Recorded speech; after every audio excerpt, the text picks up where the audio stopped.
അപ്പൊ എങ്ങനെയാ ഇന്ന് നാട്ടിൽ നിന്ന് ജർമ്മനിയിലേക്ക് കയറി വരാൻ ആഗ്രഹിക്കുന്നവർക്ക് വേണ്ടിയിട്ടുള്ള ഒരു ഇൻഫർമേറ്റീവ് വീഡിയോ ആണ് ചെയ്യുന്നത്.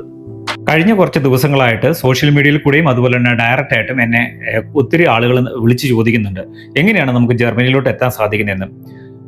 അതിന്റെ അടിസ്ഥാനത്തിൽ ഞാൻ എനിക്കറിയാവുന്ന പല ആളുകളുമായിട്ട് ഞാൻ കോൺടാക്ട് ചെയ്യുകയും അവരുമായിട്ട് ഞാൻ മനസ്സിലാക്കിയ കാര്യങ്ങളാണ് നിങ്ങളുമായിട്ട് ഷെയർ ചെയ്യുന്നത്. നിലവിൽ ജർമ്മനിയിലേക്ക് എത്തിപ്പെടാൻ വേണ്ടിയിട്ട് കുറച്ച് ഡിഫറെൻറ്റ് കാറ്റഗറിയിലുള്ള വിസ ഉണ്ട്. അതിന് ഞാൻ നിങ്ങൾക്ക് വേണ്ടി പരിചയപ്പെടുത്താം. ആദ്യമേ തന്നെ വർക്ക് വിസ, സ്റ്റുഡൻറ് വിസ, അതുപോലെ തന്നെ job seeker visa, opportunity card visa, F category visa, അതുപോലെ തന്നെ ഔപ്പയർ വിസ. നോർമൽ ഇത്രയും കാറ്റഗറിയിൽ നിന്നാണ് നമ്മുടെ നാട്ടിൽ നിന്ന് ആളുകൾ കയറി വരുന്നത്. ഇതാണ് എനിക്ക് കിട്ടിയ ഒരു ഇൻഫർമേഷൻ. സോ അതാണ് ഞാൻ നിങ്ങളിലേക്കായിട്ട് ഷെയർ ചെയ്യുന്നത്. ഇതിനകത്ത് വർക്ക് വിസയും അതുപോലെ തന്നെ ഫാമിലി റിയൂണിയൻ വിസ, ഈ രണ്ട് കാറ്റഗറി വരുന്നവർക്ക് ഫാമിലി റിയൂണിയൻ വിസയിൽ എന്ന് പറഞ്ഞാൽ ഡിപ്പെൻഡബിൾ ആയിട്ട് വരുന്നതാണ്. 6 മന്ത് ജർമ്മനി ജോലി ചെയ്യുന്ന ഒരു വ്യക്തി ഉണ്ടെങ്കിൽ ആ വ്യക്തിക്ക് ഇവിടുന്ന് നമുക്ക് ടാക്സ് അടച്ച പേപ്പറും കാര്യങ്ങളും ഉണ്ടെങ്കിൽ നമുക്ക് നാട്ടിൽ നിന്ന് നാളെ കൊണ്ടുവരാം. അതുപോലെ വർക്ക് വിസയ്ക്ക് എന്ന് പറഞ്ഞാൽ ഇവിടുന്ന് ഒരു ആർബൈറ്റ് ഗിവർ ആ ഒരു കോൺട്രാക്ട് കൊടുത്ത്, അതായത് ഈ ആർബൈറ്റ് ഗിവർ നാട്ടിലുള്ള ഒരാളെ ഇങ്ങോട്ട് വർക്ക് വിസയിൽ കൊണ്ടുവരണം എന്നുണ്ടെങ്കിൽ ആ വ്യക്തിക്ക് മിനിമം ലാംഗ്വേജ് റിക്വയർമെന്റ് ഉണ്ടാവും. അതുപോലെ തന്നെ ആ വ്യക്തി പ്രൊഫഷണൽ ക്വാളിഫൈഡ് ആയിരിക്കണം. അങ്ങനെയുള്ള കാര്യങ്ങളൊക്കെ ഇവിടെ നിന്നുള്ള ആർബൈറ്റ് ഗിവർ ചെക്ക് ചെയ്തിട്ടായിരിക്കും അത് വിസ അടിച്ചിട്ട് കയറി വരുന്നത്. ഇനി വരുന്ന കാറ്റഗറിയിലുള്ള വിസകളാണ് നാട്ടിലുള്ള ഏജന്റുമാർ അത് ഒരു ചാൻസ് ആയിട്ട് ദുരുപയോഗം ചെയ്യും. ദുരുപയോഗത്തിന് ഉപരി അവർ ആളുകളെ പറ്റിച്ചാണെങ്കിലും കയറ്റിവിടാൻ ആഗ്രഹിക്കുന്നത്. കാരണം അവർക്ക് അതിനകത്ത് പൈസ കിട്ടുന്നതുകൊണ്ടാണ്.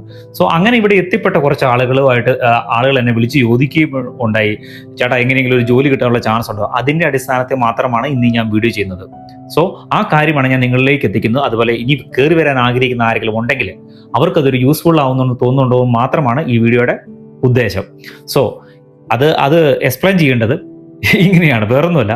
നാട്ടിൽ നിന്ന് നിങ്ങൾ കയറി വരാൻ ആഗ്രഹിക്കുന്ന ജോബ് സീക്കർ വിസ, അതുപോലെ തന്നെ ഓപ്പർച്യൂണിറ്റി കാർഡ്, ഈ രണ്ട് കാറ്റഗറി വിസകളിൽ നാട്ടിൽ നിങ്ങൾ ആരെങ്കിലും കയറി വരാൻ ആഗ്രഹിക്കുന്നുണ്ടെങ്കിൽ ഒരു ഏജന്റിനെ സമീപിക്കുമ്പോൾ ആ ഏജന്റ് പറയുന്നത് നിങ്ങൾക്ക് അതായത് ഇംഗ്ലീഷ് ലാംഗ്വേജ് ഒരു B1 B2 ലെവൽ ഉണ്ടെങ്കിൽ നിങ്ങളെ കയറ്റി വിടാം. അല്ലെങ്കിൽ നിങ്ങൾ പ്രൊഫഷണൽ ക്വാളിഫൈഡ് ആയിരിക്കും ഓട്ടോമാറ്റിക്കലി. അങ്ങനെയുള്ള വ്യക്തികളായിരിക്കും ജർമ്മനിയിലോട്ട് ജോലി അന്വേഷിച്ച് വരുന്നത്. അപ്പൊ ഈ ജോബ് സീക്കർ വിസയ്ക്ക് 6 മാസത്തേക്കാണ് നിങ്ങൾക്ക് ജർമ്മനിയിലോട്ട് പാസ്പോർട്ട് വിസ അടിച്ച് കിട്ടുന്നത്. നിങ്ങൾ അതിന്റെ അടിസ്ഥാനത്തിൽ 6 മാസത്തിനുള്ളിൽ നിങ്ങൾ ഇവിടെ വന്ന് മീൻസ് 6 മാസം നിങ്ങൾക്ക് ഇവിടെ ജോലി അന്വേഷിച്ച് കണ്ടുപിടിക്കാം. പക്ഷേ ഈ 6 മാസത്തിനുള്ളിൽ നിങ്ങൾക്ക് ജോലി കിട്ടിയില്ലെങ്കിൽ നിങ്ങൾ തിരിച്ചു കയറി പോകേണ്ട ഒരു സിറ്റുവേഷൻ ഉണ്ടാവും. അവിടെയാണ് നിങ്ങൾക്ക് ഈ നഷ്ടമുണ്ടാകുന്നത്. അങ്ങനെയുള്ള ആളുകളാണ് എന്നെ കോൺടാക്ട് ചെയ്തത്. അതേ കാറ്റഗറിയിൽ ഇച്ചിരി മെച്ചപ്പെട്ട ഒരു കാറ്റഗറിയാണ് opportunity card visa. Opportunity card വിസയുടെ ഒരു പ്ലസ് പോയിന്റ് എന്ന് പറഞ്ഞാൽ അതിന് 1 വർഷ കാലാവധി ഉണ്ട് നിങ്ങൾക്ക് ജോലി കണ്ടുപിടിക്കാൻ വേണ്ടിയിട്ട്. പ്ലസ് അതിന് ഒരു അഡ്വാൻറ്റേജും കൂടെ ഉണ്ട്. വേറൊന്നുമല്ല, ഈ ഓപ്പർച്യൂണിറ്റി കാർഡ് വിസയിൽ വരുന്നവർക്ക് മാത്രമായിരിക്കും പാർട്ട് ടൈം ജോബ് ചെയ്യാനുള്ള ഒരു ഇത്. സ്റ്റുഡന്റ് വിസയ്ക്കും ഉണ്ട് കേട്ടോ പാർട്ട് ടൈം. പക്ഷേ നമ്മൾ ജോബ് സീക്കർ വിസേനെ കഴിഞ്ഞും ജോബ് സീക്കർ വിസയ്ക്ക് പാർട്ട് ടൈം ജോലി ചെയ്യാനും സാധിക്കത്തില്ല. ആ വിസയ്ക്ക് അതിനകത്ത് വ്യക്തമായിട്ട് മെൻഷൻ ചെയ്യുന്നുണ്ട് അതിന് പാർട്ട് ടൈം ചെയ്യാൻ പറ്റില്ല. നിങ്ങൾക്ക് ജോലി അന്വേഷിക്കാം. ഒരു ഫുൾ സൈറ്റ് ജോലി ഒരു ആർബൈറ്റ് ഗിവർ തരുവാണെങ്കിൽ മാത്രമേ നിങ്ങൾക്ക് ജോബ് സീക്കർ വിസ കൺവേർട്ട് ചെയ്ത് മറ്റു വിസയിലോട്ട് മാറ്റാൻ പറ്റത്തുള്ളൂ. അതേ സ്ഥാനത്ത് ഓപ്പർച്യൂണിറ്റി കാർഡ് വിസ വരുവാണെങ്കിൽ നിങ്ങൾക്ക് ഒരു മാസം 20 മണിക്കൂർ എന്ന രീതിയിൽ പാർട്ട് ടൈം ചെയ്യാം. അപ്പം നിങ്ങളുടെ ചെലവിനുള്ള അത്യാവശ്യം പൈസ കിട്ടും എന്നുള്ളത് മാത്രം. പക്ഷേ ഇതിന്റെ എല്ലാം ഈ രണ്ട് കാറ്റഗറി വരുന്നത് നാട്ടിൽ നിന്ന് ഇംഗ്ലീഷ് ബേസിൽ നിങ്ങൾ കയറി വരുന്നെങ്കിൽ നിലവിലെ സാഹചര്യത്തിൽ ജർമ്മനി ജോലി കിട്ടുന്നത് വളരെ ബുദ്ധിമുട്ടായിരിക്കും. കാരണം അവിടെയും ഇവിടെയൊക്കെ ആയിട്ട് 1-2 പേർക്ക് ഭാഗ്യം കൊണ്ട് കിട്ടിപ്പോയെങ്കിൽ മാത്രമേ ഉള്ളൂ. അല്ലാണ്ട് ഒരു 90% ആളുകളും ജർമ്മൻ ലാംഗ്വേജ് ഇല്ലാണ്ട് ഓപ്പർച്യൂണിറ്റി കാർഡിലും അതുപോലെ തന്നെ ജോബ് സീക്കർ വിസയിലും വന്നു കഴിഞ്ഞിട്ടുണ്ടെങ്കിൽ തിരിച്ചു പോകേണ്ട ഒരു സിറ്റുവേഷൻ ഉണ്ട്. അങ്ങനെ തിരിച്ചു വന്ന സാഹചര്യത്തിൽ പല ആളുകളും എന്നെ വിളിച്ച് എന്നോട് ചോദിക്കുകയുണ്ടായി, ചേട്ടാ എവിടെയെങ്കിലും ജോലി കിട്ടാൻ ഏതെങ്കിലും ഓൾഡ് ഏജ് ഹോമിലോ അതല്ലെങ്കിൽ വല്ല ലാഗർ ഹൗസിലോ ലാഗർ ചെയ്യുന്നിടത്ത് എവിടെയെങ്കിലും കിട്ടാൻ ചാൻസ് ഉണ്ടോ എന്ന് ചോദിക്കുക. അതിന്റെ അടിസ്ഥാനത്തിൽ മാത്രം ചെയ്ത വീഡിയോ ആണിത് കേട്ടോ. അപ്പം നാട്ടിൽ നിന്ന് ഈ രണ്ട് കാറ്റഗറിയിൽ കയറി വരാൻ ആഗ്രഹിക്കുന്ന ആരെങ്കിലും ഉണ്ടെങ്കിൽ അവർക്ക് ഈ വീഡിയോ നിങ്ങൾ ഷെയർ ചെയ്ത് കൊടുക്കുക. എന്നിട്ട് അവരോട് വ്യക്തമായിട്ട് പറയുക, ദൈവത്തെ ഓർത്ത് നിങ്ങൾ ഓപ്പർച്യൂണിറ്റി കാർഡിലും അതുപോലെ ജോബ് സീക്കർ വിസയിലും ജർമ്മനിയിലോട്ട് കയറി വരാൻ ആഗ്രഹിക്കുന്നുണ്ടെങ്കിൽ നിങ്ങളുടെ നന്മയ്ക്ക് വേണ്ടിയിട്ട് മാത്രം പറയുന്നതാണ്.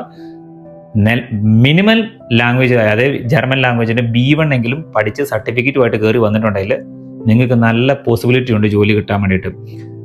എന്നും പറഞ്ഞുകൊണ്ട് B1 പിടിച്ചുകൊണ്ട് വന്ന് റെഡി ആയിട്ട് വന്ന് വെച്ചിട്ട് ജോലി കിട്ടിയില്ലെങ്കിൽ എന്റെ തെറി പറഞ്ഞേക്കരുത്. അത് ഞാൻ പറഞ്ഞേക്കാണ്. പക്ഷേ ബേസിക് ലാംഗ്വേജ് റിക്വയർമെന്റ് ആണ് പല കമ്പനികളിലും അതുപോലെ തന്നെ പല ജോലി സ്ഥലത്തും ചെല്ലുമ്പോൾ ചോദിക്കുന്നത് ബേസിക് ലാംഗ്വേജ് റിക്വയർമെന്റ് ആയിട്ടുള്ള B1 ആണ്. പിന്നെ FSH കാറ്റഗറി ഉണ്ട്. അത് ഫ്രൈവില്ലിക്ക് ആയിട്ട് സോഷ്യൽ വർക്ക് ചെയ്യുന്ന കാറ്റഗറിയാണ്. ആ കാറ്റഗറിയിലും ഇതേ അവസ്ഥയാണ്. പക്ഷേ അതിന് ലാംഗ്വേജ് റിക്വയർമെന്റ് ഉണ്ടെങ്കിൽ പോലും തന്നെ നിങ്ങൾക്ക് അതിനകത്ത് ശ്രദ്ധിക്കേണ്ട ഒരു പോയിന്റ് എന്ന് പറഞ്ഞാൽ അതിന്റെ സ്റ്റൈഫൻഡ് എന്ന് പറയുന്നത്, ഒരു വർഷത്തേക്ക് വിസ അടിക്കും, സ്റ്റൈഫൻഡ് എന്ന് പറയുന്നത് വെറും €450 ആയിരിക്കും. നിങ്ങൾ ശ്രദ്ധിച്ച് നോക്കണം. അതിന്റെ ഫെഡറൽ അല്ലെങ്കിൽ കോൺട്രാക്ട് വരുമ്പോൾ ശ്രദ്ധിക്കേണ്ട ഒരു കാര്യം എന്ന് പറഞ്ഞാൽ അതിന് അവർ അക്കോമഡേഷൻ പ്രൊവൈഡ് ചെയ്യുന്നുണ്ടെന്നുള്ള കാര്യം വളരെ ഇമ്പോർട്ടൻ്റ് ആണ്. അക്കോമഡേഷൻ കിട്ടിയില്ലെങ്കിൽ നിങ്ങൾക്ക് ഈ €450 കൊണ്ട് അക്കോമഡേഷൻ ഫുഡും കൂടെ ഒരുമിച്ച് ഹാൻഡിൽ ചെയ്യാൻ പറ്റത്തില്ല. അത് FSA കാറ്റഗറി ശ്രദ്ധിക്കാം. ഇനി അടുത്ത കാറ്റഗറി എന്ന് പറയുന്നത് ഔട്ട്പെയർ കാറ്റഗറിയാണ്. ഔട്ട്പെയർ കാറ്റഗറി വിസയിൽ വരുന്നത് നോർമലി ഇപ്പം നമ്മുടെ നാട്ടിൽ വിസ അടിക്കുന്നത് പെൺകുട്ടികൾക്കാണ്. കാരണം ഇവിടെ ഫാമിലിപരമായിട്ടുള്ള ജോലികൾക്കാണ് ഔട്ട്പെയർ കാറ്റഗറി വിസയ്ക്ക് വേണ്ടി അപേക്ഷിക്കുന്നത്. ഇവിടെ വന്നിട്ട് ലാംഗ്വേജ് പഠിക്കാനും അതിനുശേഷം നമുക്ക് ഹൗസ് ബിൽഡിംഗ് ചെയ്യാനാണ് ഔട്ട്പെയർ കാറ്റഗറി വിസ ഉദ്ദേശിക്കുന്നത്. പക്ഷേ നിങ്ങൾ ആ കാറ്റഗറി കയറി വരുമ്പോഴാണെങ്കിലും മൈ ഒപ്പീനിയൻ നിങ്ങൾ ഒരു B1 ലെവലെങ്കിലും ലാംഗ്വേജ് പഠിച്ചിട്ട് കയറി വന്നിട്ടുണ്ടെങ്കിൽ നിങ്ങൾക്ക് വലിയ കുഴപ്പമില്ലാണ്ട് ഇവിടെ സർവൈവ് ചെയ്യാൻ പറ്റും. സോ ജർമ്മനി യൂറോപ്യൻ കൺട്രിയിലെ ഏറ്റവും ഫിനാൻഷ്യലി സ്റ്റേബിൾ ആയിട്ടുള്ള ഒരു രാജ്യമാണ്. വന്ന് നിങ്ങൾക്ക് ഇവിടെ നിന്ന് ഒരു ജോലി കിട്ടുമോ അല്ലെങ്കിൽ ഒരു ആർബൈറ്റ്ഗെബർ നിങ്ങൾക്ക് ഒരു പെർമനന്റ് ജോലി കിട്ടിയിട്ടുണ്ടെങ്കിൽ നിങ്ങളുടെ ലൈഫ് സെറ്റ് ചെയ്യാൻ പറ്റുന്ന ഏറ്റവും നല്ല രാജ്യമാണ്. സോ ഇങ്ങനെ ഏജന്റിന്റെ അടുത്ത് ചെന്നിട്ട് ചതിവിട്ടുണ്ട് അല്ല അവർ പറയുന്ന കണ്ണടച്ച് വിശ്വസിച്ച് നിങ്ങൾ ഇംഗ്ലീഷുമായിട്ട് ജർമ്മനിലോട്ട് വരാണ്ടിരിക്കുക. പറ്റുവാണെങ്കിൽ ഇതൊരു ജർമ്മൻ സ്പീക്കിംഗ് കൺട്രിയാണ്. സോ നിങ്ങളിവിടെ സെറ്റിൽ ചെയ്യാൻ ആഗ്രഹിക്കുന്നുണ്ടെങ്കിൽ നിങ്ങൾ മിനിമം B1 എങ്കിലും പഠിച്ചിട്ട് കയറി വന്നിട്ടുണ്ടെങ്കിൽ നിങ്ങൾക്ക് ഒരു അടിപൊളി ഫ്യൂച്ചർ ഇവിടെ ഉണ്ട്. സോ ഇതുപോലെ തന്നെ ചെറിയ ചെറിയ വീഡിയോകളുമായിട്ട് ഒരു ഇൻഫർമേറ്റീവ് ആയിട്ടുള്ള വീഡിയോ ആണ് ഉദ്ദേശിച്ചത്. പക്ഷേ നിങ്ങൾക്ക് ആർക്കെങ്കിലും ഉപകാരമുണ്ടെങ്കിൽ ഇത് ആരെങ്കിലും ഷെയർ ചെയ്ത് കൊടുക്കുക. അപ്പോൾ അതുവരെ ബൈ.